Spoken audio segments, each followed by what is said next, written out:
Hi everyone! For this video, I'm going to demonstrate to you the proper way of taking blood pressure. Welcome to our educational video on taking blood pressure. In this step-by-step guide, I'll show you how to accurately measure blood pressure. So let's get started. Accurate blood pressure readings are crucial for early detection of health problems, helping prevent serious complications and ensuring better health outcomes. Before we begin, remember to practice proper hand hygiene and wear appropriate personal protective equipment if necessary. Next, have a calm environment to help the patient to relax. A relaxed patient leads to more accurate readings.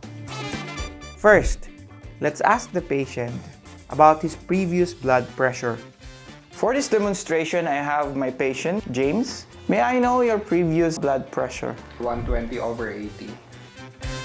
Next, position the patient's forearm at heart level for precise blood pressure readings.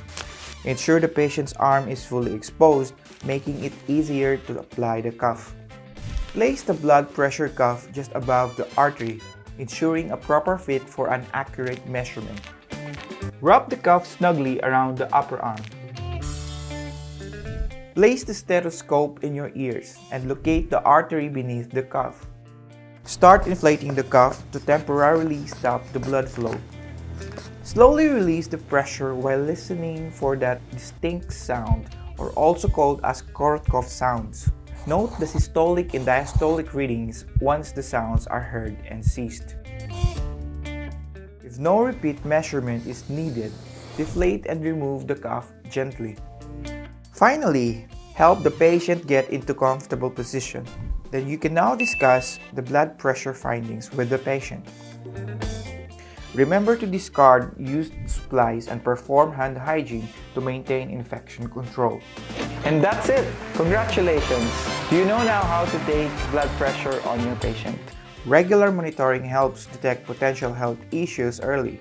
Always remember to follow proper procedures and guidelines in your healthcare practice.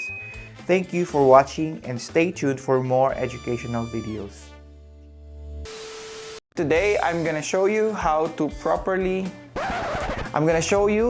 way of Taking.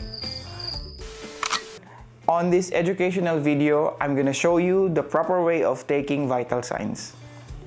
Blood pressure lang ang good.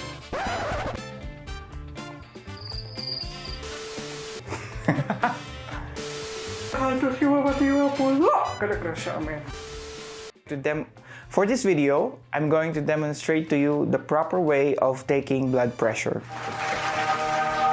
Huh? Better.